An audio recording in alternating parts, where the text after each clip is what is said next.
أعوذ بالله من الشيطان اللعين الرجيم.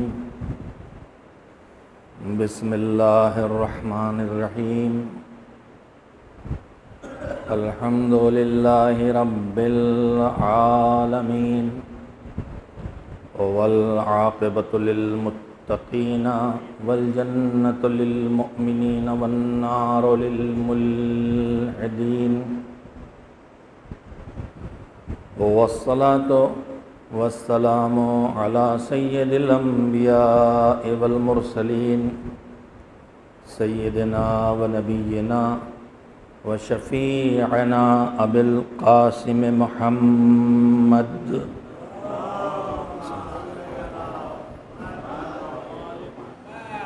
وآله الطيبين الطاهرين المعصومين المظلومين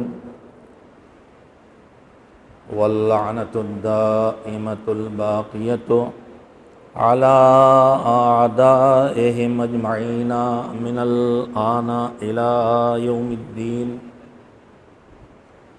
أما بعد فقد روي عن الإمام الصادق جعفر بن محمد عليهما السلام في دعاء له معروف بالدعاء العلقمة. بسم الله الرحمن الرحيم. اللهم أحيني حياة محمد وذريته وأمتني مماتهم واحشرني في زمرتهم وتوفني على ملتهم واحشرني في زمرتهم ولا تفرق بيني وبينهم طرفة عين أبدا في الدنيا والآخرة. صلوات بھیجیں محمد و آل محمد علیہ السلام.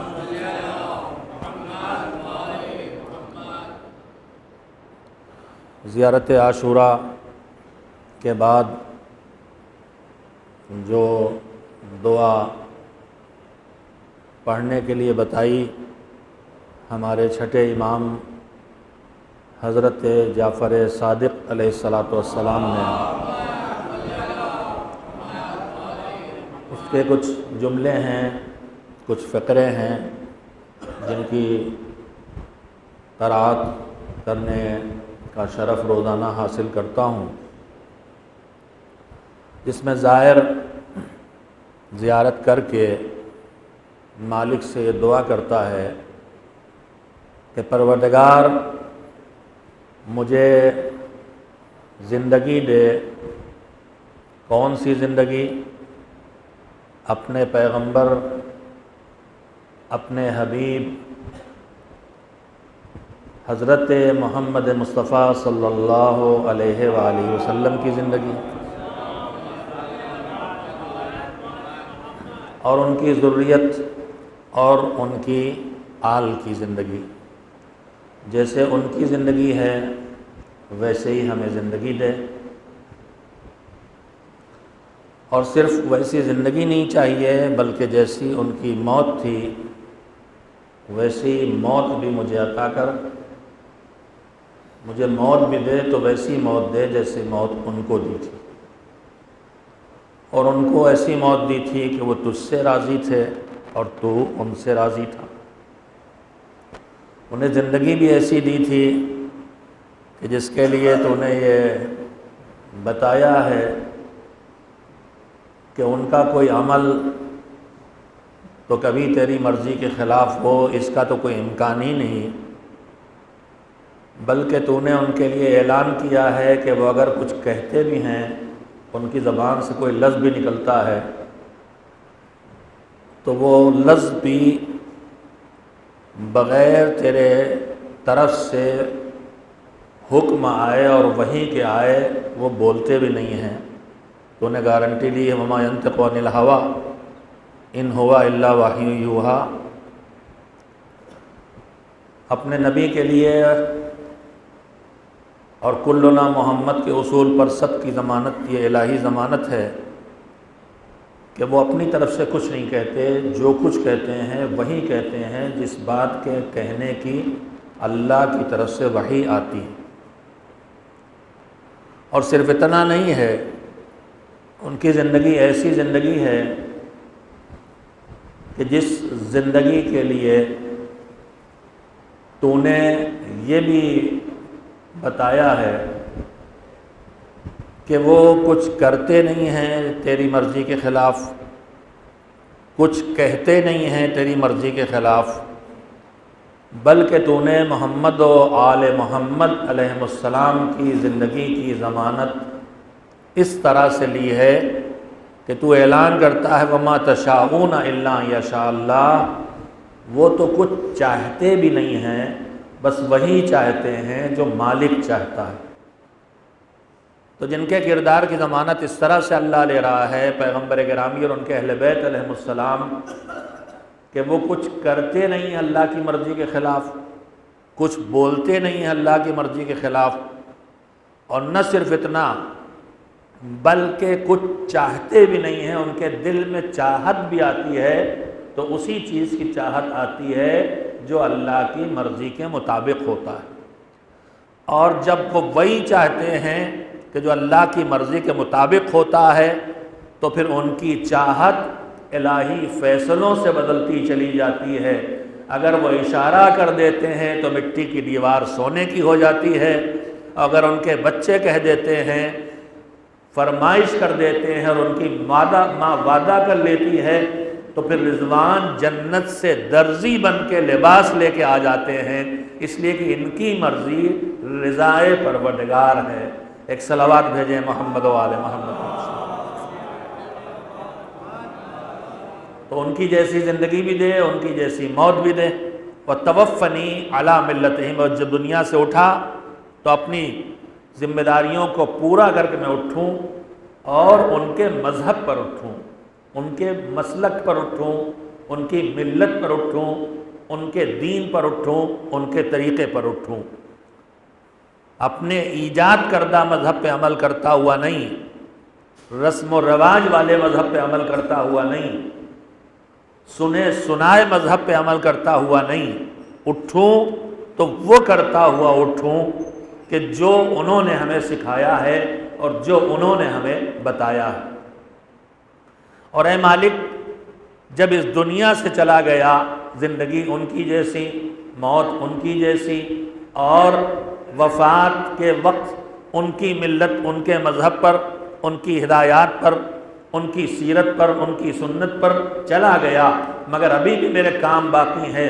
وَاحْشُرْنِي فِي زُمْرَتِهِمْ، جب قیامت کے لیے قبروں سے سب کو نکال کے تو محشور کرے اور میدان حشر میں لے کے آئے تو میں مانتا تو آدم سے لے کے خاتم تک سب کو ہوں، مگر مجھے اٹھا تو محمد و آل محمد علیہ السلام کے گروہ میں شامل کر کے اٹھا۔ اور مالک یہ سب تب ہو سکے گا جب میری اس دعا کو تو سن لے، اور وہ دعا کیا ہے؟ وَلَا تُفَرِّقْ بَيْنِي وَبَيْنَهُمْ طَرْفَةَ عَيْنٍ أَبَدًا، میری زندگی میں اتنی دیر کے لیے بھی کہ جتنی دیر میں پلک جھپکتی ہے اتنی سی مدت کے لیے بھی میری زندگی میں اور ان کی زندگی میں فاصلہ نہ ہونے دے۔ یہ وہ دعا ہے جسے میں عنوان کلام کے طور پر روزانہ آپ حضرات کی خدمت میں پیش کرتا ہوں، اور آپ سب کی خدمت میں روز عرض کیا ہے کہ موضوع گفتگو ان 10 مجالس کا یہ ہے کہ کربلا کیا چاہتی ہے۔ ہم نے فرش عزا بچھایا ہے، ہم مجلس میں بیٹھے ہیں، ہم کربلا کو یاد کر رہے ہیں، تو یہ کربلا پھر ہم سے کیا چاہتی ہے؟ میں نے پہلے دن سے آپ کی خدمت میں بار بار یہ بات دہرائی ہے کہ مصیبتیں بہت گزری ہیں، مصائب بہت ٹوٹے ہیں، شہید بہت سے گزرے ہیں، مگر جیسی مصیبت اور جیسی شہادت سید الشہداء کی ہے ایسی کہیں اور نہیں۔ جب ہمارے دوسرے امام حضرت حسن مجتبیٰ علیہ السلام زہر کھا کے خون اگل رہے تھے، جس میں کلیجے کے ٹکڑے گر رہے تھے، اور اس وقت چھوٹے بھائی نے بے چین ہو کے کہا تھا کہ بھیا آپ کے ساتھ یہ سلوک کس نے کیا ہے، اور یہ ستم آپ پر کس نے کیا ہے، اور یہ ظلم آپ پہ کس نے کیا ہے، یعنی کس نے آپ کو زہر دیا ہے؟ تو امام نے جواب میں فرمایا تھا کہ جس نے بھی کیا ہے وہ سامنے آ جائے گا۔ لیکن اس کے بعد امام نے، دوسرے امام نے تیسرے امام سے کہا کہ بھیا یہ مصیبت ہے، بڑی مصیبت ہے، بار بار مجھے زہر دیا گیا ہے، اتنا شدید زہر دیا گیا ہے کہ میرے کلیجے کے ٹکڑے ہو گئے ہیں۔ لیکن اس کے بعد امام نے اپنے چھوٹے بھائی سے کہا ولیکن لا یوم کیومک یا ابا عبداللہ، مگر اے ابو عبداللہ تمہارے اوپر جو مصیبت کا دن آنے والا ہے ایسی مصیبت کا دن کسی پہ نہیں آیا، نہ کسی پہ آیا ہے نہ کسی پہ آئے گا۔ کربلا کی مصیبت سب سے بڑی مصیبت، اس لیے پروردگار نے اس کربلا کی یادگار کا مکمل اہتمام کیا۔ میں نے آپ کی خدمت میں ربط ذہن کے لیے، اور آپ کے ذہن مربوط ہو جائیں گفتگو سے، اس لیے پچھلی باتوں کو تھوڑا تھوڑا سے آپ کے سامنے پیش دہرا دیتا ہوں۔ میں نے آپ کی خدمت میں عرض کیا تھا کہ عام طور پر اللہ نے انسانی فطرت ایسی بنائی ہے کہ غم سے متاثر ہوتا ہے اور شدید متاثر ہوتا ہے، مصیبت سے متاثر ہوتا ہے، اور اتنا کہ زندگی چھوڑ بیٹھتا ہے، گھر میں موت ہو جائے، بچہ مر جائے، ماں کا سایہ سر سے اٹھ جائے، چھوٹا بھائی چلا جائے، بڑا بھائی چلا جائے، عزیز دوست چلا جائے، تو آدمی کا کھانا پانی تک چھوٹ جاتا ہے، ہنسنا مسکرانا تو دور کی بات ہے، داڑے مار مار کے روتا ہے، مگر یہی ہنستا مسکراتا دکھائی دیتا ہے، یہی کھانا کھاتا دکھائی دیتا ہے، یہی خوشیوں میں شامل ہوتا اور خوشیاں کرتا دکھائی دیتا ہے۔ اللہ نے فطرت کو اس طرح سے بنایا ہے کہ تھوڑے دنوں میں انسان اپنے غم کو اور اپنی مصیبت کو بھول جاتا ہے۔ ہم سب جانتے ہیں، ہمارے ماں باپ، اللہ جن کے ماں باپ زندہ ان کو سلامت رکھے، جو دنیا سے چلے گئے، ہمیں ان کی یاد آتی ہے، تو جب موت کے وقت اس طرح بے چین ہوتے تھے آج بے چین نہیں ہوتے، اور باپ دادا ان کے اوپر کی نسلیں ان کی موت کے تذکروں پہ ہمارے دل بھی ذرا سا رنجیدہ نہیں ہوتے۔ تو چند نسلیں گزری، چند برس گزرے تو ہم اپنا غم بھول گئے، مگر اس فطرت کو مالک نے حسین کے لیے بدل دیا ہے۔ صدیاں گزر گئی ہیں، نسلیں گزر گئی ہیں، مگر جہاں ذکر حسین ہوتا ہے وہیں ماتم اور گریہ شروع ہو جاتا ہے۔ ابھی یہیں پر مجلس کا اختتام تھا، بزرگ خطیب مولانا مرزا محمد اشفاق صاحب قبلہ اللہ ان کو طول عمر اور صحت کی عنایت فرمائے، ابھی مصائب پڑھ رہے تھے، گریے کی آوازیں بلند تھیں۔ یہ واقعہ کل کا نہیں تھا، یہ پرسوں کا نہیں تھا، یہ صدیوں پہلے کا تھا۔ یہ حسین کے لیے بس اللہ کا اہتمام ہے کہ ان کا تذکرہ آتا ہے تو دل رنجیدہ اور آنکھوں سے آنسو ایسے رواں ہو جاتے ہیں کہ جیسے بس ابھی جنازہ اٹھا ہو۔ اور عاشور کے دن پورے عالم تشیع میں محبان محمد و آل محمد میں وہ کیفیت ہوتی ہے جیسے کاندھوں پہ جنازہ اٹھا کے جا رہے ہوں۔ جبکہ صدیاں گزر گئیں تو یہ الہی اہتمام ہے کہ نہیں ہے؟ یہ الہی اہتمام کیوں ہے؟ یہ الہی اہتمام اس لیے ہے کہ حسین نے جو قربانیاں دی تھیں، ان قربانیوں کا جو مقصد تھا، اس مقصد کی حفاظت اب اس عزاداری سے ہونے والی۔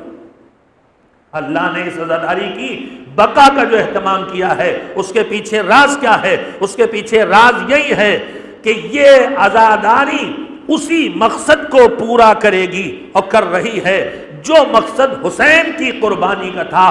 میں آپ کی خدمت میں ایک ذرا سے وضاحت کروں، حسین کی یزید سے جو جنگ ہوئی تھی، اس جنگ کے پیچھے جو اس کے اسباب بتائے جاتے ہیں، مجھے ان کی بحث ان میں جانا نہیں ہے، وہ سب آپ مجالس میں سن چکے ہیں۔ جو غلط تعویلیں ہوتی ہیں وہ بھی آپ سن چکے ہیں۔ دو قبیلوں کی جنگ بنایا گیا، دو حکام کی جنگ بنایا گیا، حکومت کی جنگ بنایا گیا، وہ سارے رنگ دیے گئے، لیکن یہ جنگ کسی اور چیز کی جنگ نہیں تھی۔ یزید اور حسین کے درمیان صرف اس کی جنگ تھی کہ یزید خود کو منوانا چاہتا تھا اور حسین خدا کو منوانا چاہتے تھے۔ یہ اور کسی چیز کی جنگ نہیں تھی۔ یزید خود کو منوا رہا تھا، حسین خدا کو منوا رہے تھے۔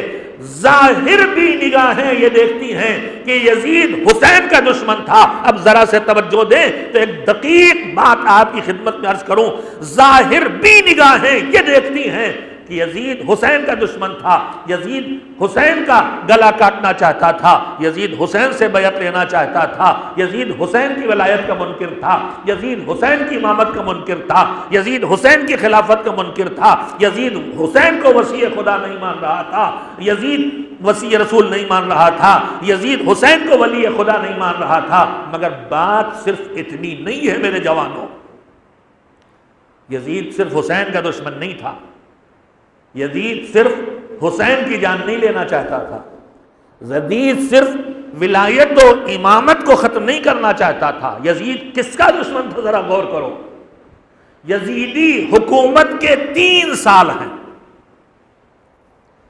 3 سال تقریباً 6 مہینے، 3.5 سال تیز گرد، اس کے بعد واصل جہنم ہوا، اور ایسے واصل جہنم ہوا کہ آج تک یہ بھی پتا نہیں کہ کہاں واصل جہنم ہوا، کوئی نام و نشان اس کا تک نہیں ہے۔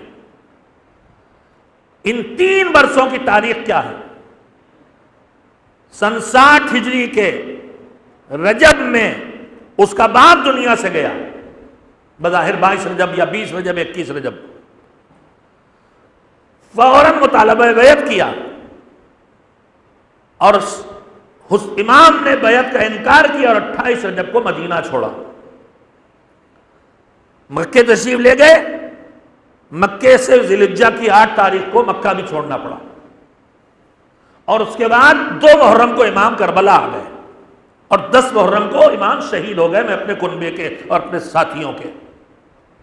تو سن 61 ہجری یزیدی حکومت کا، اس سے پہلے چند مہینے گزرے ہیں، یزیدی حکومت کا پہلا سال ہے۔ سن 61 ہجری میں یزید نے حسین کو شہید کیا۔ اب جو دوسرا سال آیا تو مجالس میں آپ سنتے رہتے ہیں، اور جو تاریخ پڑھتے ہیں وہ خود بھی پڑھ چکے ہیں کہ یزیدی حکومت کے دوسرے سال کا یزید کا کارنامہ یہ ہے کہ اس نے مدینے پہ حملہ کروایا، اور اس کے بعد مدینہ تاراج کیا گیا، لوٹا گیا، مسجد النبی میں گھوڑے بندھے، سب آپ کو معلوم ہے۔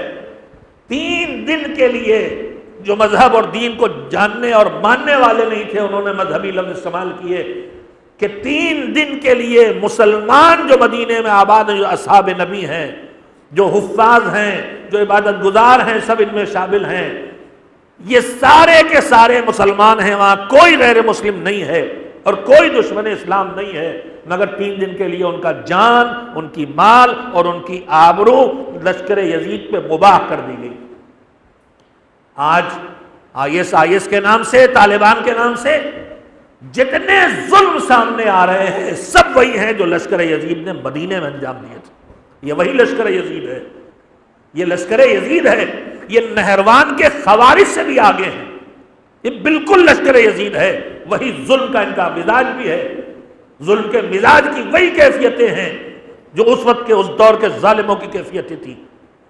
3 دن تک مدینے کی خواتین سب کے سب مسلمان، ان کا مال، ان کی جان حلال قرار دیا گیا، مدینہ تاراج ہوا۔ یہ یزیدی حکومت کے دوسرے سال کا کارنامہ۔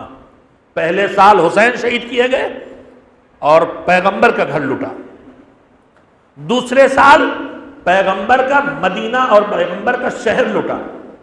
مدینہ پیغمبر کا شہر ہے، مدینے کا نام مدینہ ہے ہی اسی لیے، مدینے کا اصل نام تھا یثرب، مگر جب حضور وہاں تشریف لے آئے تو وہ مدینۃ الرسول کہلایا جانے لگا۔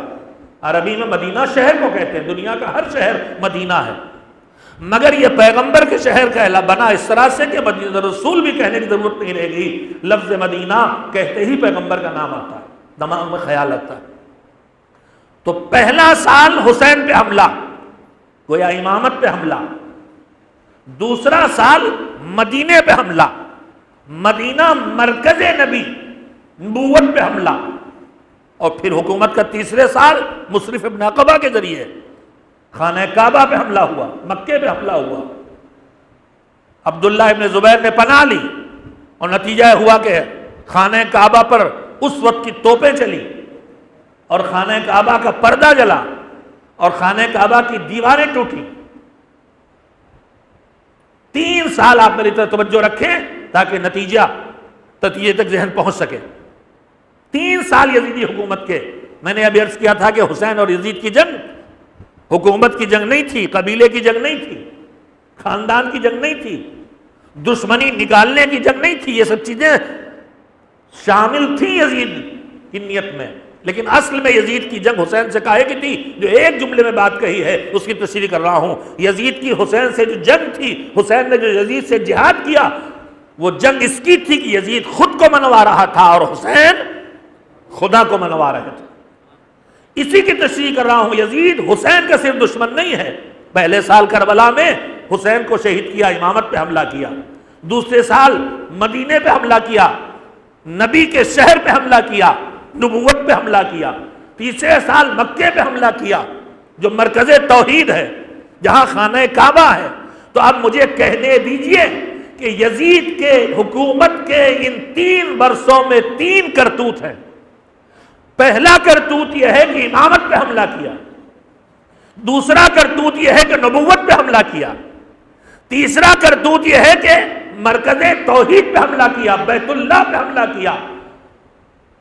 یعنی یزید حسین کا دشمن نہیں ہے، صرف یزید نبی کا دشمن بھی ہے، یزید خدا کا دشمن بھی ہے، یزید خالی امامت کا دشمن نہیں ہے، یزید نبوت کا دشمن بھی ہے، یزید رسالت کا دشمن بھی ہے۔ مگر یزید اور یزیدیت یہ جانتے ہیں کہ جب تک حسین ہے، جب تک امامت ہے، نہ نبوت پہ حملہ ہو سکتا ہے، نہ توحید پہ حملہ ہو سکتا ہے۔ لہذا امامت کو مٹاؤ تاکہ توحید مٹ سکے، تاکہ نبوت مٹ سکے۔ پروردگار عالم نے انتظام کر دیا، تم حسین کو مٹاؤ گے مگر ذکر حسین نہیں مٹ سکے گا۔ عزاداری کی مخالفت کی وجہ سمجھ میں آئی؟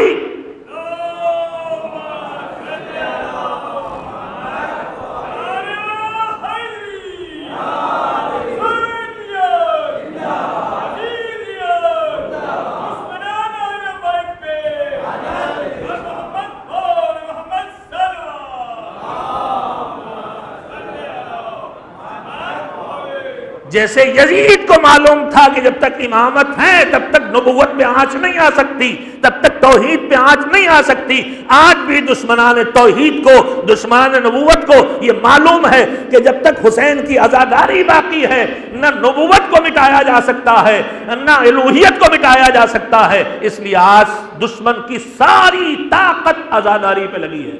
اور میں یہیں پہ اپنے جوانوں سے ایک بات کہنا چاہوں گا اور امید کروں گا کہ وہ پوری توجہ کے ساتھ بات کو سنیں گے۔ عزاداری کے مٹانے کی 2 تدبیریں اختیار کی گئی ہیں۔ ایک سیدھے حملہ، جہاں عزاداری ہو رہی وہاں بم داغ کے عزاداروں کو شہید کر دو، جلوس نکلنے میں رکاوٹ کھڑی کرو، پتھر برساؤ، تیر اندازی کرو، گولیاں چلاؤ، راستے بند کرو۔ ایک سیدھے عزاداری کو روکنے کی طاقت کوشش ہے، جلوس نہ نکلے، مجلس نہ ہو، نوحہ نہ ہو، ماتم نہ ہو۔ اس کے لیے بھی 2 طریقے اپنائے دشمن نے۔ ایک طاقت کا استعمال کرتا ہے،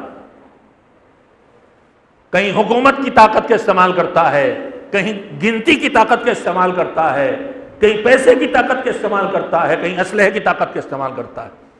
ہم ان خطرات کی طرف زیادہ متوجہ ہوتے ہیں۔ یہ خطرے ہیں، لیکن یہ خطرے کبھی ایسے نہیں تھے کہ یہ کچھ روک پائے ہوں۔ جتنے ایسے خطرے بڑے ہیں، عزاداری اتنی بڑی ہے۔ جتنے بم بارگاہوں میں پھٹتے ہیں اتنی مجلسیں بڑھتی ہیں، جتنے جنازے اٹھتے ہیں اتنی تعداد، اس سے کئی گنا تعداد جلوسوں میں، اگلے جلوس میں آ جاتی ہے۔ دشمن نے دیکھ لیا کہ یہ نہیں رکتے ایسے۔ خطیب اعظم مولانا سید غلام عسکری علی اللہ مقامہ کا ایک فقرہ ہے، انہوں نے ایک کتاب ہے جو پڑھنے لائق ہے، شیخ محدث دہلوی کی کتاب ہے، عبدالحق محدث دہلوی کی کتاب ہے، جس کا موضوع یہ ہے کہ جو رسول اللہ کو ہر بڑی دینی شخصیت کو شہادت ملی، یا تلوار سے شہید کیے گئے یا زہر سے۔ ظاہری انبیاء میں بڑی تعداد شہید ہوئی ہے، ائمہ شہید ہوئے ہیں، ظاہری طور پر پیغمبر گرامی حضرت محمد مصطفیٰ صلی اللہ علیہ وآلہ وسلم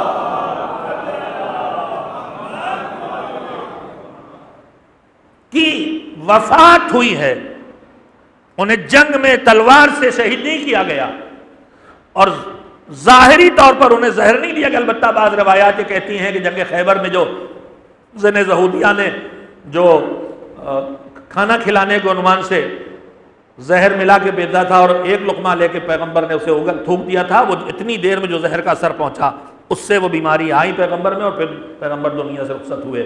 لیکن ظاہری طور پر سیدھے زہر، جیسے اور ائمہ شہید ہوئے، امام حسن زہر دیا گیا، کلیجے کے ٹکڑے منہ سے وہ گل دیے، باقی ائمہ بھی شہید ہوئے، کسی کا جسم نیلا ہو گیا، کسی کا جسم ہرا ہو گیا، کسی کا جسم پیلا ہو گیا۔ مولا علی کی شہادت میں دونوں چیزیں شامل ہوئیں، اور یہ شرف تنہا علی کا ہے کہ شہادت کے دو ذریعے ہوتے ہیں، ایک تلوار اور ایک زہر۔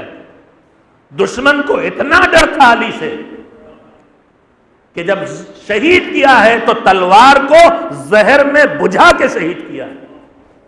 شہادت کے دونوں ذریعے علی کو نصیب ہوئے، یہ شرف بھی علی کا ہے، جو اکلوتے شرف ان میں سے ایک شرف یہ بھی ہے۔ تو پیغمبر کو بظاہر شہادت نہیں ملی۔ شہادت کے دو راستے ہوتے ہیں، ایک اسلحے سے شہید ہونا، تلوار، تیر، خنجر، گولی، بندوق، اور ایک زہر سے شہید ہونا۔ پیغمبر کو شہادت دونوں طرح سے نہیں ملی۔ شیخ محدث دہلوی نے کتاب لکھی سر الشہادتین، دو شہادتوں کا راز۔ دو شہادتیں کون؟ حسنین کی شہادت علیہ السلام۔ ایک صلوات بھیجے محمد۔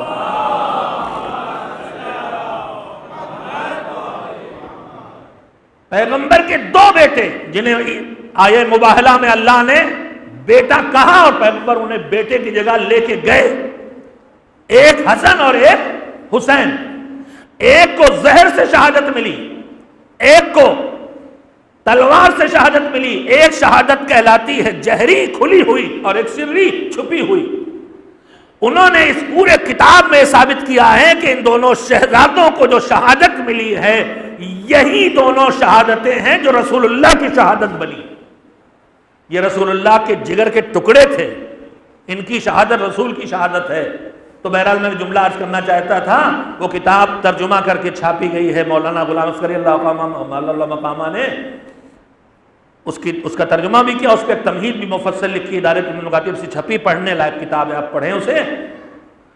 اس کے مقدمے میں انہوں نے ایک جملہ ایک جگہ لکھا ہے، جملہ اس تمہید، اب مجھ بات یاد آ گئی ہے اور اچھی بات اس کی آپ کے سامنے دہرا رہا ہوں۔ یہ جو کچھ لوگ ہیں جو گمراہی کے امام تھے مگر امام کہلاتے ہیں، اہل بیت سے خاص قسم کا کینہ تھا، انہوں نے اور نہ جانے کتنے لوگوں نے عزائے حسین منانے کے خلاف آواز اٹھائی اور نئی نئی دلیلیں دی۔ انہی دلیلوں میں دلیل یہ لکھی ہے، بات سر ممبر یاد آ گئی، جوانوں کے لیے دوہرا رہا ہوں، وہ دلیل لکھی ہے کہ ذکر حسین حرام ہے۔ دلیل سنیے، اور دلیل دشمن سے اللہ کیا کیا حق پہچانوا دیتا ہے کہ ذکر حسین معاذ اللہ حرام ہے، اس لیے کہ ذکر حسین سے بغض صحابہ پیدا ہوتا ہے۔ میں پھر دوہراؤں ہوں جملہ، آپ دلیل معاہدہ فرمائیں کہ ذکر حسین حرام ہے اس لیے کہ ذکر حسین سے بغض صحابہ پیدا ہوتا ہے۔ یہ بتائیے اگر ہمارے بابا کو، باپ کو کسی نے زہر دے کے شہید کر دیا ہو تو مجھے کس سے نفرت ہوگی؟ کس کا بغض میرے دل میں پیدا ہوگا؟ کس کا کینہ میرے دل میں پیدا ہوگا؟ اسی کا تو جو میرے بابا کو زہر دیا ہو جس نے، اور اس کا جو اس سازش میں شریک رہا ہو، اس سے بھی نفرت ہوگی جس نے زہر دیا، اس سے بھی نفرت ہوگی جو ہمارے بابا کو قتل کرنے کی سازش میں شامل رہا ہو یا سبب بنا ہو، اکسایا ہو، چاہے براہ راست قتل نہ کیا ہو۔ تو ذکر حسین سے بغض صحابہ پیدا ہوتا ہے کہ نہیں، یہ خود ایک ایسی بات ہے جو قابل قبول نہیں ہے۔ لیکن میرے عزیزو، میں پوچھنا یہ چاہتا ہوں کہ تم جو کہہ رہے ہو ذکر حسین سے بغض صحابہ پیدا ہوتا ہے، تو کیوں تمہیں ایسا لگا کہ ذکر حسین سے بغض صحابہ پیدا ہوتا ہے؟ بغض تو اسی سے پیدا ہوتا ہے جو قاتل ہو یا قتل کی سازش میں شامل ہو۔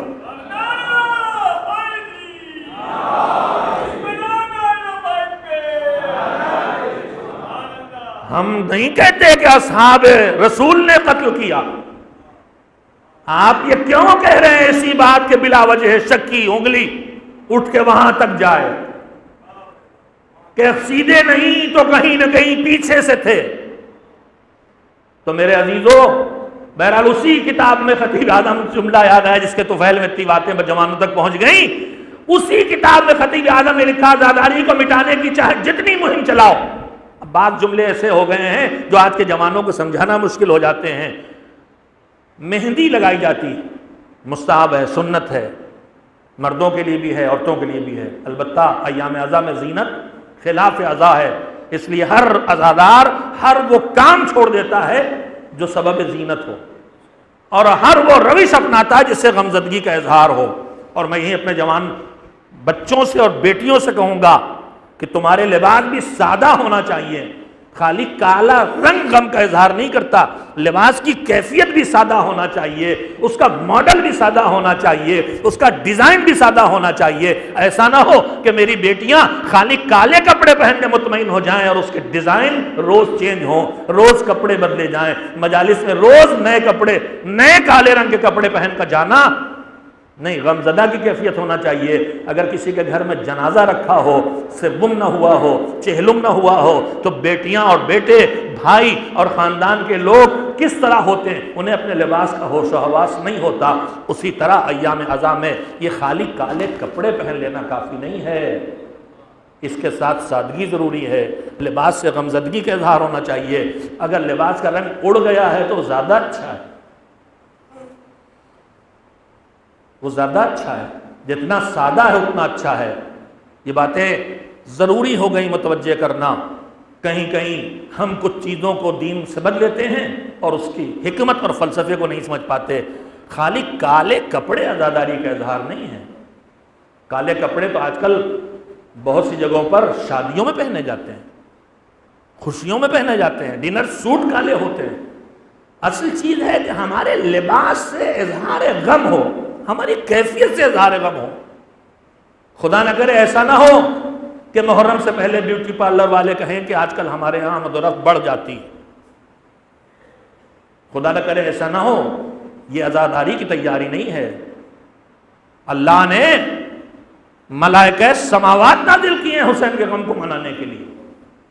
بنیت الطالبین میں شیخ عبد القادر جیلانی نے لکھا ہے، عالم اہل سنت ہیں، کہ جس دن سے حسین شہید ہوئے اللہ نے 70,000 ملائکہ زمین پہ اتارے ہیں، جو بالوں کو بکھرائے ہوئے، چہرے پہ خاک ملے ہوئے طواف قبر حسین کر رہے ہیں اور قیامت تک کرتے رہے۔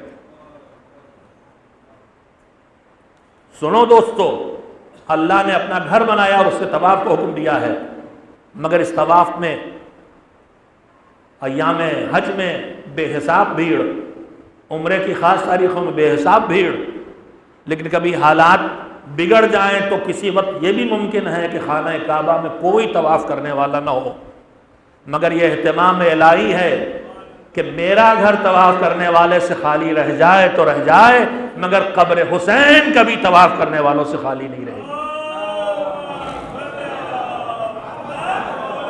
تو میں عرض کر رہا تھا کہ مہندی مستحب ہے، زینت کا ذریعہ ہے، ایام عزا میں نہیں۔ ہر وہ چیز جو زینت سمجھی جائے، زینت لگے، بالوں کا اسٹائل، بالوں کے کلر، ہاتھوں میں پہنے جانے والے، حتیٰ کہ وہ کڑے کہ جن پر یا حسین یا خود بھی لکھا ہے، اگر یہ بھی زینت بنے تو پھر یہ عزاداری کا مظاہرہ نہیں ہوگا۔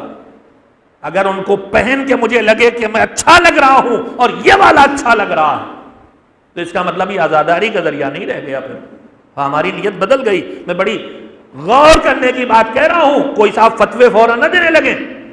میں عرض یہ کر رہا ہوں کہ ہر عمل کی روح پہ ہماری توجہ ہونا چاہیے، ہر عمل کی روح پہ جو ہم کریں اس سے جو پیغام نکلے۔ ان ایام عزا میں ہمارے پورے وجود سے غم کا مظاہرہ ہونا چاہیے، نہ زینت کا مظاہرہ، نہ زین کا مظاہرہ، نہ کسی طرح کی خوشی کا مظاہرہ۔ تو مہندی کا استعمال ہوتا ہے، اب تو مہندی کے بنے بنائے پیکٹ ملتے ہیں، اب وہ پیکٹوں کو یوز کر لیا جاتا ہے، بچے جانتے بھی نہیں۔ جیسے پانی، میرے بچپن میں پانی کا مطلب تھا کنویں تک جانا، گاؤں میں، میں گاؤں کا رہنے والا ہوں، ہینڈ پمپ تک جانا پھر اس کے بعد آیا، مگر آج کی نسل میں پانی کا مطلب کیا ہے؟ فریج تک جانا۔ پہلے انڈے کا مطلب تھا کہ مرغی خانے تک جانا، جاؤ ڈھونڈو ڈھابلی میں کوئی مرغی نے انڈا دیا اور لے آؤ۔ اب انڈے کا مطلب کیا ہے؟ سپر اسٹور تک جانا۔ تو اسی طرح سے مہندی پیکٹ، لیکن مہندی اسمیک، میں معاف کرے جو جانکار ان کے لیے نہیں، لیکن بچوں کو باتیں سمجھانے کے لیے وضاحت کرنا پڑتی۔ مہندی ایک پودا ہے، باریک سی پتی ہوتی ہے، ہرے رنگ کی ہوتی، اسے پیسا جاتا ہے اور سل بٹے میں پیسا جاتا تھا، پانی ڈال ڈال کے، سوکھی نہیں گیلی پیسی جاتی۔ جتنا اسے پیسا جائے، کم پیسیے گا پیلی پیلی رہے گی، جتنا پیستے جائیے گا رنگ گہرا ہوتا جائے گا۔ یہ کیفیت مجھے بیان کرنا پڑی جملے کی قیمت پہچاننے کے لیے۔ خطیب اعظم مولانا سید غلام عسکری اللہ مقامہ نے کہا کہ اے عزاداری کے مخالفین سنو، تم کبھی عزاداری کو روک نہیں سکو گے، ہم لے کر کے فتوے دے دے کے، جانے لے لے کے، خون بہا بہا کے، نظریات بدل بدل کے، کبھی نہیں روک سکو گے۔ اس کے بعد انہوں نے جملہ لکھا ہے جس کے شاید پورے الفاظ مجھے یاد نہ رہ گئے ہوں، کہ عزاداری وہ ہنا ہے، ہنا عربی میں مہندی کو کہتے ہیں، کہ عزاداری وہ ہنا ہے کہ اسے جتنا ظلم و ستم کی چکی میں پیسا جائے گا اتنا ہی اس کا رنگ نکھرتا چلا جائے گا۔ ایک صلوات بھیجے محمد و آل محمد علیہ وسلم۔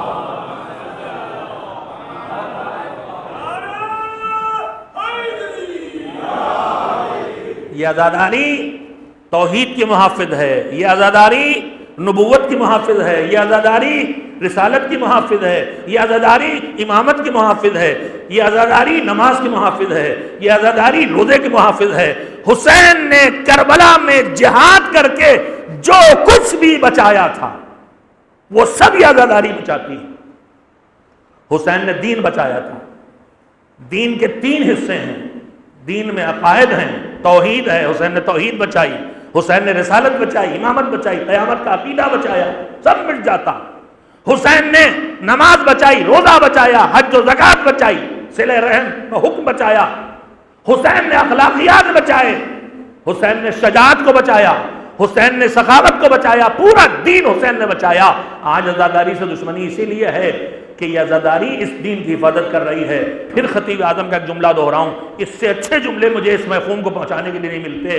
حسین کے عزاداروں سے خطیب اعظم مولانا غلام عسکری کہہ رہے ہیں کہ اے عزاداروں، پھر میں ایک ذرا سے لفظ کی وضاحت کروں اپنے جوانوں کے لیے۔ ابھی تو لائٹ سے، جو لائٹ ہے روشنی ہے ان بلبوں سے، ٹیوب سے ہے، تھوڑا پہلے ابھی بھی آپ کم سے کم برتھ ڈے میں شمع جلاتے ہیں یا روزوں پہ جاتے ہیں تو وہاں بھی روشنی کرتے ہیں شمع سے۔ البتہ مذہب نے روشنی کا حکم دیا ہے، شمع یا چراغ کا حکم نہیں ہے، خوشبو کا حکم ہے، اگربتی یا موم بتی یا لوبان کا حکم نہیں ہے۔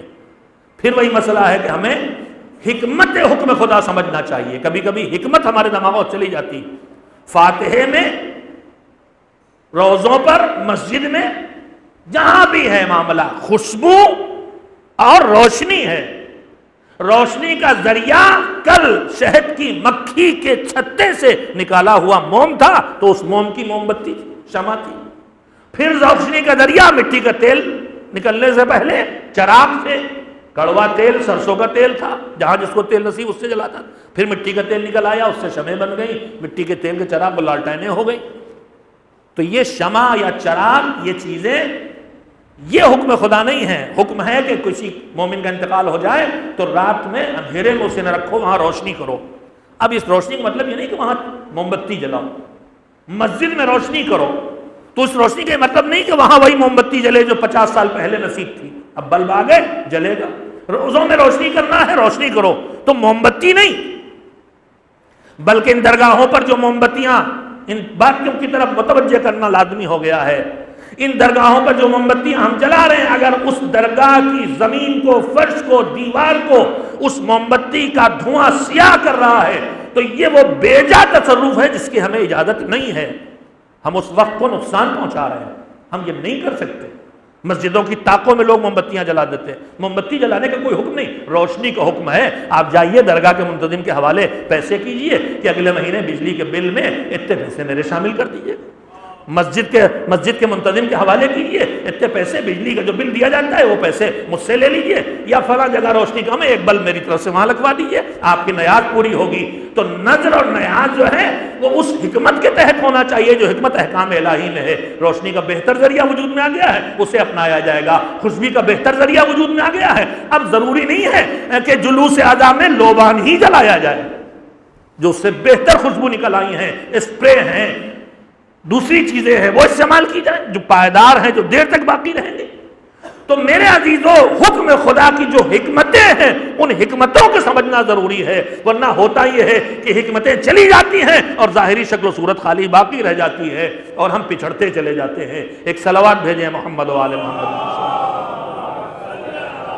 معاف کریں گے، سچی بات یہ ہے کہ جو کل عنوان میں نے چھیڑا تھا، جس کی باقی باتیں اور اگلی بات آج کہنا چاہتا تھا، گفتگو کیسا سلسلہ شروع ہو گیا، یہ بھی ضروری ہے۔ کربلا ہم سے جو چیزیں چاہتی ہے ان میں سے ایک چیز ہے شعور دین۔ میں جملہ جو آپ کو سنا رہا تھا کہ یہ آزاداری دین کی حفاظت کرتی ہے، عقائد کی حفاظت کرتی ہے، احکام خدا کی حفاظت کرتی ہے، اخلاقیات کی حفاظت کرتی ہے۔ شمع کا لفظ مجھے سے بولنا تھا تو میں شمع کے لفظ کی طرف اپنے جوانوں کو لایا تھا۔ جہاں گاؤں میں آپ جہاں بجلی نہیں آتی وہاں آج بھی چراغ جلائے جاتے ہیں، تو آپ نے دیکھا ہوگا ان پر چراغوں کے اوپر چمنیاں ہوتی، لالٹین میں بھی چمنی ہوتی، لیمپ پہ بھی چمنی ہوتی۔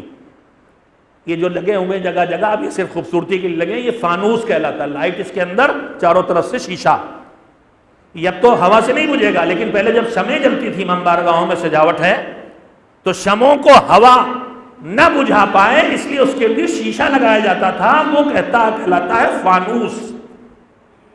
اب سنیے جملہ، خطیب اعظم مولانا ابو عسکری اللہ مقامہ نے کہا، جوانوں عزاداری کے فانوس میں دینداری کی شمع روشن کرو، عزاداری کے فانوس میں دینداری کی شمع روشن کرو۔ جیسے حسین نے کربلا میں شہادت دے کے دین کو بچایا تھا، ویسے ہی عزاداری کا وہ قلعہ بناؤ، عزاداری کی وہ چہار دیواری بناؤ جہاں جہاں عقل بھی ہو، شعور بھی ہو، علم بھی ہو، معرفت بھی ہو، اطاعت کا جذبہ بھی ہو، قربانی کا جذبہ بھی ہو۔ یہ ساری چیزیں اس فانوس میں اس طرح شامل کر دو کہ اس فانوس کے اندر توحید بھی پنپتی رہے، نبوت بھی محفوظ رہے، ولایت کا عقیدہ بھی محفوظ ہوتا رہے، سجدے بھی ہوتے رہے، زکوٰۃ بھی دی جاتی رہے۔ یہ سب ماتم حسین کے حلقے میں اس طرح سمیٹ لو کہ ماتم کی سزاؤں کے 20 سے تکبیروں کی سزائیں اٹھتی چلی جائیں۔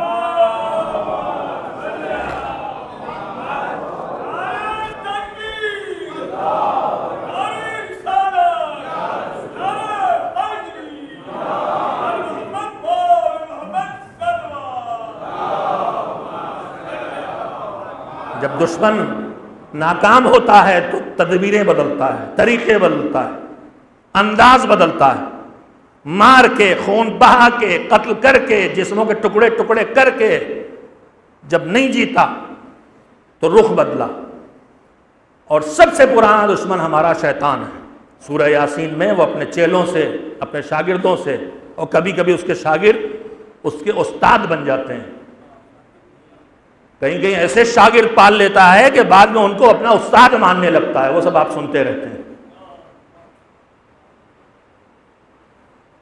اپنے شاگردوں سے، اپنے نمائندوں سے، جو انسانوں میں بھی ہیں جنوں میں بھی ہیں، قرآن مجید صاف کہتا ہے، بسم اللہ الرحمن الرحیم، قل اعوذ برب الناس ملک الناس الہ الناس، پناہ مانگتا ہوں اللہ کی بارگاہ میں، اللہ کے صفات بیان کر کے کاہے سے پناہ مانگتا ہوں؟ من شر الوسواس الخناس، وسوسہ پیدا کرنے والے، شبہات پیدا کرنے والے، بھڑکانے اور اکسانے والوں سے۔ کون؟ من شر الوسواس الخناس الذی یوسوس فی صدور الناس، جو دلوں کے اندر وسوسہ پیدا کرتے ہیں۔ کہ کون ہے وہ؟ من الجنتی والناس، یہ شیطان جنوں ہی میں نہیں ہے خالی، یہ شیطان انسانوں میں بھی ہیں۔ اس وقت دشمن نے ایک کھلا شیطان لگا رکھا ہے جو کاٹ رہا ہے گلے، جو بہہ رہا ہے خون، اور اس سے زیادہ چھپے ہوئے شیطان معاشرے میں ڈال دیے ہیں جو ہم سے ہمارے دین کی روح کو چھیننے کے پیچھے پڑے ہیں۔ سورہ یاسین میں اللہ نے صاف اعلان کیا، بسم اللہ الرحمن الرحیم، الم اعہد الیکم یا بنی آدم اللہ تعبدوا الشیطان انہ لکم عدو مبین۔ دیکھو شیطان کی بات نہ ماننا، وہ تمہارا کھلا ہوا دشمن ہے۔ شیطان کیا کرتا ہے؟ نماز نہیں پڑھیں آپ، یہ چاہے گا وہ پہلے تو وہ سلائے گا گہری نیند، صبح کسمسا کے اٹھیں گے، ابھی تو ٹائم ہے، ابھی تو آدھا گھنٹہ ہے، ابھی تو 40 منٹ ہیں، ابھی تو 1 گھنٹہ ہے، ابھی تو 10 منٹ ہیں، پلٹ کے دباتا رہے گا پیر اور سلاتا رہے گا۔ ایک تدبیر تو یہ ہوتی، اور جب اس والی تدبیر سے نہیں روک پاتا اور نمازی پڑھ کے رہے گا نماز، تو پھر روح نماز چھیننا شروع کرتا ہے۔ نماز پڑھنے شروع ہوئے اور ساری جلدی اسی میں، ہر کام اسی وقت یاد آ رہا، جلدی سے یہ زن سے رکوع، وہ دن سے سجدہ۔ میں کئی بار کے دوہرا چکا ہوں، لیکن بات موقع کی اس لیے یاد دلانا چاہتا ہوں۔ بعض لوگ انہی باتوں کو عذر بنا لیتے ہیں، بھائی نماز کیوں نہیں پڑھتے؟ خطیب اعظم مولانا غلام عسکری کا فکرہ اسی مسجد میں کئی بار دوہرا چکا ہوں، مگر جوان بھی میرے سامنے بیٹھے، شاید انہوں نے سنا ہوں۔ کہ نماز کیوں نہیں پڑھتے؟ کہا مولانا کیا کرے نماز پڑھ کے، ایسی نماز ہے کس کام کی؟ کہا کیا ہوا بھائی؟ کہہ رہے مولانا نماز پڑھنے کھڑے ہوتے ہیں تو دنیا کی ہر بھولی بات تو اسی نماز میں یاد آتی، اللہ کے اب بھی یہاں کبھی وہاں، آج یہ بچے کی فیس جمع کرنا ہے، آج یہ قسط جمع کرنے جانا ہے، آج گھر میں سودا، دنیا کی ہر بھولی بات اسی نماز میں یاد آتی، اللہ کے علاوہ سب کچھ اسی نماز میں یاد آتا، تو ایسی نماز کیا کریں پڑھ کے؟ تو خطیب اعظم کا جملہ سنیے، قوم کے طبیب تھے، وہ علاج بتاتے تھے۔ کہا میرے بھائی پڑھتے رہیے، ہر بھولی چیز اسی نماز میں یاد آتی ہے نا، ایک دن بھولا ہوا خدا بھی اسی نماز میں یاد آ جائے گا۔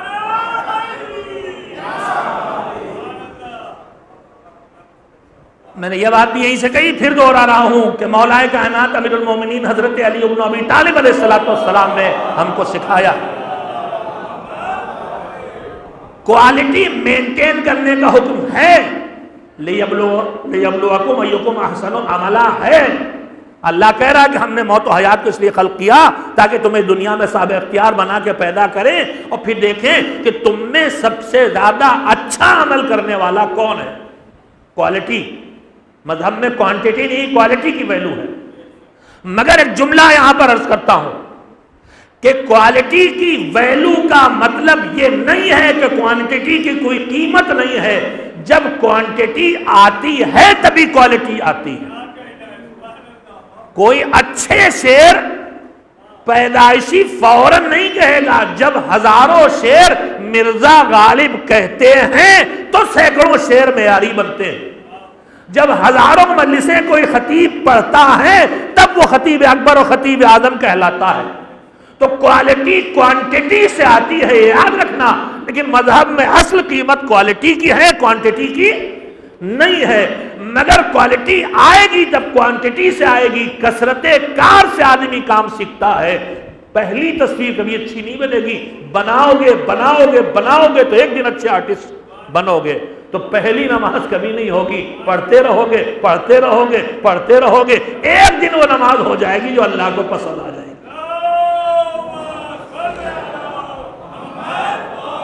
لہذا یہ عذر نہیں کرنا چاہیے کہ کوالٹی نہیں اس لیے نہیں کریں گے۔ داڑھی نہ موڑیے، میرے صاحب مولانا داڑھی کے رکھنے کے لائق ہو جائیں، کیوں؟ کارے صاحب کاروبار ہے، کچھ تھوڑا بہت پالیٹکس میں ہے، کہیں جھوٹ بولنا ہے، کہیں وعدہ خلافی کرنا ہے، کہیں کچھ کرنا، کہیں کچھ کرنا، پہلے اس لائق تو ہو جائے۔ نہیں، اس لائق ہو جائے کہ داڑھی رکھے نہیں۔ خطیب اعظم کے استاد تھے علامہ دل اختر، وہ جملہ کہتے تھے کہ اس لائق ہو جائیں گے تو داڑھی رکھیں گے نہیں، داڑھی رکھ لیجئے تاکہ اس لائق ہو جائیے۔ آپ داڑھی رکھیں گے تو خود بخود حیا آنے لگے گی کہ یار اب کل تک جو ہو رہا تھا اب نہیں ہو پائے گا، کچھ تو اس کی لاج رکھنا ہے۔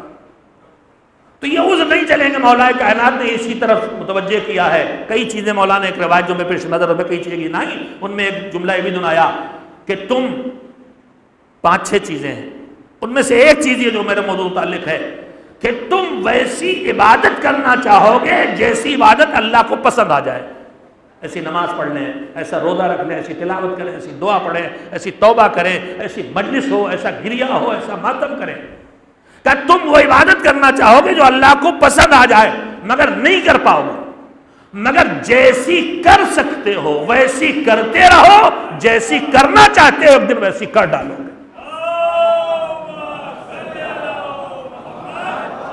تو چھوڑیے نہیں، لگے رہیے، کرتے رہیے، مجلس پہ مجلس کرتے رہیے، نماز پہ نماز پڑھتے رہیے، خیرات پہ خیرات کرتے رہیے، جھگڑوں کو مٹاتے رہیے، رشتوں کو جوڑتے رہیے، وہ بھی ہو جائے گا جو اللہ کو پسند آ جائے گا۔ ایک صلوات مل جل کے بھیجیں محمد و آل محمد۔ تو دشمن پہلے تو سیدھے عمل سے روکتا ہے، نماز ہی نہ پڑھے، روزہ ہی نہ رکھے، زکوٰۃ ہی نہ نکالے، ماں باپ کا احترام ہی نہ کرے، خدمت ہی نہ کرے، پہلے تو اسی سیدھے روکتا ہے، اور جب اس سے نہیں روک پاتا تو اب روح چھیننا کھڑے ہو جاتا ہے۔ نماز پڑھو، روزہ رکھو، زکوٰۃ دو، خیرات کرو، سب مگر ایسا کہ کسی کام کا نہ ہو۔ ریاکاری آ گئی، نام کی فکر آ گئی، دکھاوا آ گیا۔ اب وہ نماز کس کام کی جس میں ریاکاری، وہ دعا کس کام کی جس میں دکھاوا، وہ نوحہ کس کام کا جس میں لوگوں کی پسندیدگی کی فکر، وہ مجلس کس کام کی جس میں اللہ کے بجائے بندوں کی واہ واہ کی امید۔ یہ اور بات ہے کہ اس کا پکا وعدہ ہے کہ لوگوں کو خوش کرنے کے چکر میں ہمیں ناراض کرو گے تو لوگ بھی تم سے خوش نہیں ہوں گے، لیکن اگر ہمیں خوش رکھو گے تو اللہ لوگوں کو بھی تم سے ناراض نہیں ہونے دے گا۔ یہ اس کا وعدہ ہے۔ لہذا کوالٹی چھینتا ہے، روح چھینتا ہے۔ وہ کوشش کر رہا ہے کہ ہم کو اس کو پتا ہے ان میں سے ہم سب کو بے نمازی نہیں بنا سکتے، لہذا ان کی نماز کی روح چھین لو۔ ان میں سے ہر ایک سے ہم دعا نہیں چھوڑا سکتے، لہذا ان کی دعا کی روح چھین لو۔ ان میں سے کسی سے ہم مجلس ماتم عزاداری نہیں چھین سکتے، لہذا روح عزاداری چھین لو۔ مجلس سے پہلے بھی قہقہے لگاتے رہے، مجلس کے بعد بھی قہقہے لگاتے رہے، مجلس سے پہلے بھی غیبتیں کریں، مجلس کے بعد بھی غیبتیں کریں، رات بھر جاگ کے ماتم کریں، صبح نماز قضا کر دیں۔ ان سے روح مجلس چھین لو۔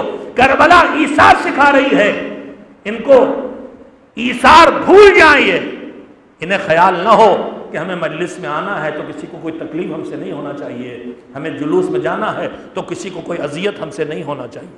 میرے عزیزو، بڑی قابل غور باتیں بہت سنبھل کے آپ سے کہہ رہا ہوں۔ عزاداری کربلا کی یاد ہے۔ کربلا ہم کو کیا کیا سکھاتی ہے؟ کربلا ہم کو ایثار سکھاتی ہے۔ خود کو کچلو، دوسروں کو حق دو۔ خود کو دباؤ، خود دوسروں کو ابھرنے کا موقع دو۔ صبر کرو، برداشت کرو، شکوہ نہ کرو، مصیبتوں پر بھی شکر کرو، دوسرے کمزور کا خیال رکھو۔ پیاس لگے، پانی چلو میں لے کے پھینک دو کہ گھر میں بچے پیاسے ہیں، میرا بھیا، میرا آقا پیاسا ہے۔ پانی ملے تو تشنا چھوٹے بھیا کو پلانے کے لیے بڑھ جاؤ۔ یہ کربلا ایثار سکھاتی ہے، یہ کربلا بہادری سکھاتی ہے۔ بہادری دوسرے کا گلا کاٹنا نہیں ہے، جہاد اکبر اپنے نفس پہ قابو حاصل کرنا ہے۔ کربلا کہتی ہے زبان کو غیبتوں سے روکو، زبان کو گالیوں سے بچاؤ، توہین مومن سے رکو، الزام تراشی سے رکو، رضائے پروردگار کا خیال رکھو اور کسی چیز کا خیال نہ رکھو۔ کربلا کا جو سردار ہے اس نے کہا تھا رضا اللہ رضانا اہل البیت، ہم اہل بیت کو پہچانو، جو اللہ کی خوشی ہے وہی ہماری خوشی ہے۔ کربلا ہم سے کہہ رہی عزادار، اے میرے ماتمدار، حسین آواز دے رہے ہیں میرے کٹے ہوئے سر پہ رونے والے، زینب کہہ رہی ہے میرے سر سے چادر چھن جانے پہ بے چین ہو جانے والی میری کنیزوں، خدا کے لیے جاگو۔ ہم نے جس دین کو بچانے کے لیے سب قربان کر دیا ہے، اس دین کو بچاؤ، اس کو گھروں میں لاؤ، بے دینی کو گھر سے نکالو۔ تمہارے سروں پہ چادریں دکھائی دیں، تمہاری پیشانیاں سجدے میں دکھائی دیں۔ کٹے ہوئے سر سے حسین تلاوت کے کہہ رہے ہیں قرآن، تعاقب پہ نہ جانے پائیں، ہاتھوں پہ دکھائی دیں۔ ننھے سے 6 مہینے کے اصغر کو روا لاشا لیا ہاتھ میں، شاید کہہ رہی ہو میری قوم کی کنیزوں، میں نے اپنے بچے کو قربان کر دیا دین بچانے کے لیے، تو اپنی نسلوں میں دین پہنچاتے رہنا۔ بس عزیزو انشاءاللہ یہ غم حسین دلوں کو نرم کرتا ہے، دل سے نکلی ہے دل میں اترے۔ عزاداروں، ماتمداروں، ایک دوسرے کی عزت کرنا سیکھو، ایک دوسرے کا احترام کرو، ایک دوسرے کا خیال کرو، کوئی کسی کو دھکا نہ دے جلوس میں، کوئی کسی کے چپلوں کو نہ روندے۔ بے چین ہوتے ہو، حسین کی لاش پامال ہوئی، خدا کے لیے کسی کے کردار کو پامال نہ کرو۔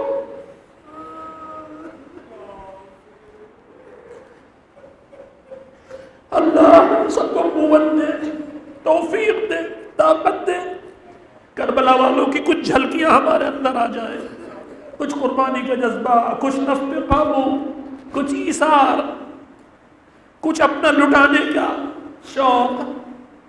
بہت کچھ دیا اس کربلا نے ہم کو، ہمیں فکر نہیں رہ جاتی عزاداری میں، نہ جان کی، نہ مال کی، نہ آرام کی، نہ راحت کی۔ مگر ذرا ضرورت ہے کہ کربلا میں جس راہ میں یہ گیا ہے اسی راہ میں جائے۔ وہ دین کی راہ ہے، وہ جذبات کی راہ نہیں ہے، وہ شعور کی راہ ہے، وہ بصیرت کی راہ ہے، وہ اللہ کی معرفت کی راہ ہے، وہ جذبات میں بے قابو ہو جانے کی راہ نہیں تھی۔ کربلا کا پیغام پورے کربلا دیکھ ڈالیں آپ، بہت موقع آئے ہیں جب جذبات میں انسان بے قابو ہو جائے، بپھر جاتے تھے عباس۔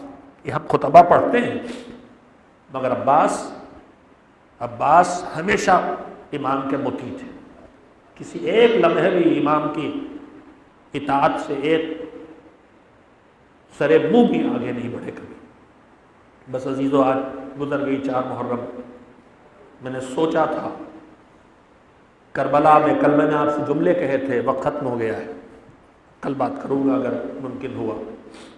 میں نے عرض کیا تھا کہ کربلا میں حسین کھینچ کھینچ کے لائے بھی تھے اور حسین نے آئے ہوں کو ہٹایا بھی تھا۔ کن صفات پہ کھینچ کھینچ کے لائے تھے؟ کھینچ کھینچ کے جن صفات پہ لائے تھے ان میں سے کئی چیزیں، کئی ہنر، کئی خوبیاں، کئی کمال ایک ہی جگہ دکھائی دیتی ہیں، اور وہ جنہیں حسین لے کے آئے تھے ان میں سے ایک حبیب بن مظاہر۔ 5 جملے صرف حسین نے لکھے ہیں حبیب بن مظاہر کو، من الحسین ابن علی ابن ابی طالب الی حبیب بن مظاہر۔ اما بعد، پہلا جملہ لکھا انت تعرف قرابتنا من رسول اللہ، اے حبیب ابن مظاہر تم جانتے ہو کہ ہمیں ہمارے پیغمبر سے کون سی قربت تھی، حبیب سے زیادہ کون جانے گا؟ حبیب کو تجربہ ہے اور ختم ہو گیا ہے۔ مصیبت بھی یہی ہے، میں نے پڑھا، کتاب میں پڑھا، رسول اللہ مدینے میں گزر رہے تھے، بعثت کے 1 سال پہلے جناب حبیب بن مظاہر پیدا ہوئے، یعنی کربلا میں 75 سال کی ان کی عمر ہے۔ سید الشہداء 57 سال کے ہیں، ان سے 17-18 سال بڑے ہیں۔ حبیب بن مظاہر مدینے میں گئے تھے، کوفے کے رہنے والے تھے لیکن ان کے بابا رسول اللہ کے صحابی تھے۔ رسول اللہ مدینے میں گزر رہے تھے، کچھ بچے کھیل رہے تھے، ایک مرتبہ رسول اللہ رک گئے، بچے جو کھیل رہے تھے ان کے درمیان گئے، ایک بچے کو اٹھایا اور اس کے اٹھا کے اس کو پیار کیا، اس کے سر پہ دست شفقت پھیرا، پھر زمین پہ بیٹھ کے اسے زانوں پہ بٹھایا، اس کی پیشانی کو بوسہ دیا۔ دیکھ لے اور پوچھا رسول اللہ یہ شفقت خاص کر کے اس بچے کے لیے کیوں؟ کہ میں نے دیکھا کہ میرا لخت جگر حسین کھیل رہا ہے، یہ بچہ اس کے پیچھے پیچھے چل رہا ہے اور حسین کے قدموں کی خاک اٹھا اٹھا کے اپنی آنکھوں میں لگاتا ہے، اپنے چہرے پہ ملتا ہے، یہ میرے بچے حسین سے محبت کر رہا ہے اس لیے مجھے اس سے محبت ہے۔ یہی حبیب تھا جو نام کا بھی ہے اور حسین کا بچپن کا دوست بھی ہے۔ حبیب کو لکھا تم رسول اللہ سے ہماری قرابت کو جانتے ہو، تم سے زیادہ کوئی اور ہمارے اس رشتے کو نہیں جانتا، معرفت نہیں رکھتا۔ تمہارے اندر غیرت پائی جاتی ہے حبیب، تمہارے اندر بہت خوبیاں، ان میں خوبی غیرت بھی پائی جاتی ہے۔ یہ تیسرا جملہ، فقیہ، فرزند رسول حسین کی طرف سے فقیہ حبیب بن مظاہر کے نام۔ پہلے جملے میں حبیب کو فقیہ کہا، دین، اب کل جملوں کی تشریح کروں گا، دین کی سمجھ رکھنے والا۔ دوسرا جملہ کہا تعلم و قرابتنا، ہماری قرابت کا علم ہے تم کو۔ حبیب کا انتخاب فقاہت 1، علم 2۔ اس کے بعد تعلم و قرابتنا، تیسرا انت عارف منا بغیرک، معرفت حبیب۔ چوتھا جملہ تمہارے اندر غیرت پائی جاتی ہے، حبیب کو منتخب کیا ان کی غیرت کی بنیاد پر۔ اس کے بعد کا جملہ، جب غیرت پائی جاتی ہے تو اپنے نفس کو اپنی جان کو ہمارے اوپر قربان کرنے میں بخل نہ کرو، یعنی حبیب میں سخاوت پائی جاتی ہے۔ اور اس کے بعد فرمایا کہ تم میرے اوپر جان قربان کرو گے تو میں تم سے وعدہ کرتا ہوں کہ رسول اللہ تمہاری سفارش کریں گے، یعنی حبیب کو حسین کے جملے پر اعتماد ہے، اور قیامت میں حبیب کو آخرت کا اعتماد ہے۔ یہ وہ صفات ہیں جن صفات کا ان کی تشریح کا وقت نہیں رہ گیا، کل موقع مل سکا تو ذرا سے وضاحت کروں گا، وقت ختم ہو گیا ہے۔ میرے عزیزو، حبیب ابن مظاہر حسین کے بچپن کے چاہنے والے، حسین کے دوست، حسین نے انہیں خاص کر کے بلوایا۔ جب حسین کا خط لے کے کوفے پہنچا، رات کا وقت تھا، اندھیرے ہی میں جا سکتے تھے، دن میں دشمنوں کی طرف سے پہرے تھے۔ حبیب اپنی زوجہ کے ساتھ بیٹھ کے دسترخوان پہ بیٹھے تھے، ایک مرتبہ زنجیر در کی آواز آئی، اٹھ کے گئے، واپس آئے، پوچھا کیا ہے؟ زوجہ نے کہا کچھ نہیں، فرزند رسول حسین کا خط آیا ہے۔ کہا کیا ہے؟ کہا بلایا ہے، بلایا ہے۔ کہا پھر کیا سوچا؟ حبیب نے حقیقتوں کو سامنے لانے کے لیے جملہ کہا، کہا دیکھیں گے کہ کیا کرنا ہے۔ زوجہ حبیب بے چین ہو گئی، فرزند رسول بلائے اور تم فیصلہ نہ کرو، کہو کہ فیصلہ کریں گے کہ کیا کرنا ہے۔ حبیب نے کہا نہیں کنیز خدا، میں تو صرف دیکھ رہا تھا کہ تیرا جذبہ کیا ہے، تیرا جذبہ کیا ہے۔ غلام کو سواری حوالے کی، کہ رات کی تاریکی میں فلاں مقام پہ کوفے کے باہر جا کے کھڑا ہو جا اور میرا انتظار کر۔ اتنا دشمنی کا ماحول بگڑا ہوا تھا، ابن زیاد کے جاسوس ہر طرف لگے تھے، چھپتے ہوئے اندھیری گلیوں سے، اندھیرے راستوں سے، انجان راستوں سے حبیب کو اس جگہ تک پہنچنا تھا جہاں غلام گھوڑا لیے کھڑا تھا۔ دیر تھوڑی سی ہو گئی تو پہنچے تو سنا غلام جانور سے کہہ رہا ہے، اے مخلوق خدا بے چین نہ ہو، حسین کی نصرت کے لیے جانے کے لیے بے چین نہ ہو، اگر میرا آقا حبیب نہ آیا تو میں خود تیرے اوپر سوار ہو کے چلوں گا۔ حبیب آئے، سوار ہوئے، حسین تک پہنچے۔ کل میں نے جملہ کہا تھا کہ 2 محرم کو جب سے یہ قافلہ کربلا آیا تھا، اس وقت سے جب گھوڑوں کے ٹانپوں کی آواز آتی تھی، زینب کبریٰ کہتی تھی فضا جا کے دیکھ کیا میرے بھیا کے مددگار آئے، اور فضا آ کے کہتی تھی شمر لشکر لے کے آیا ہے، خولی لشکر لے کے آیا ہے، سنان رسالہ لے کے آیا ہے، سپاہ یزید آئی ہے۔ زینب کہتی تھی یزید کے ساتھی اتنے اور میرے بھیا کا کوئی ساتھی اور مددگار نہیں۔ اس مایوسی کے عالم میں جب گھوڑوں کے ٹاپوں کی آواز خیموں تک پہنچی اور غلغلہ اٹھا تو زینب نے کہا فضا جا کے دیکھ کیا کوئی میرے بھیا کا مددگار آ گیا۔ فضا آئی ہی آگے کہا، دیکھا، جا کے کہا شہزادی آپ کے بھیا کے بچپن کے دوست حبیب آئے ہیں۔ حسین کے خیموں میں خوشی کی لہر دوڑ گئی۔ زینب نے کہا یہ لے جا، یہ مہندی اور خوشبو حبیب کو میری طرف سے تحفہ دے اور میرا سلام حبیب سے کہہ دے۔ فضا نے آ کے کہا زینب تمہیں سلام کہہ رہی ہے۔ حبیب نے سر سے امامہ اتار کے پھینک دیا۔ ارے یہ لاوارسی، یہ بے کسی کہ شہزادیاں غلاموں کو سلام کہے۔ میں کہوں گا حبیب ابھی تو تم زندہ ہو، وہ وقت بھی آئے گا جب ان بیویوں کے سروں سے ردائیں چھینے گی، تمہارا سر نو کے نیزہ پہ ہوگا، تمہارا بیٹا چھین لے گا سر نو کے نیزہ سے، مگر اکبر کا سر نیزے پہ لیلا دیکھتی رہے گی، بھیا حسین کا سر نو کے نیزہ کی بلندی پہ زینب دیکھتی رہے گی۔ وَسَيَعْلَمُ الَّذِينَ ظَلَمُوا أَيَّ مُنْقَلَبٍ يَنقَلِبُونَ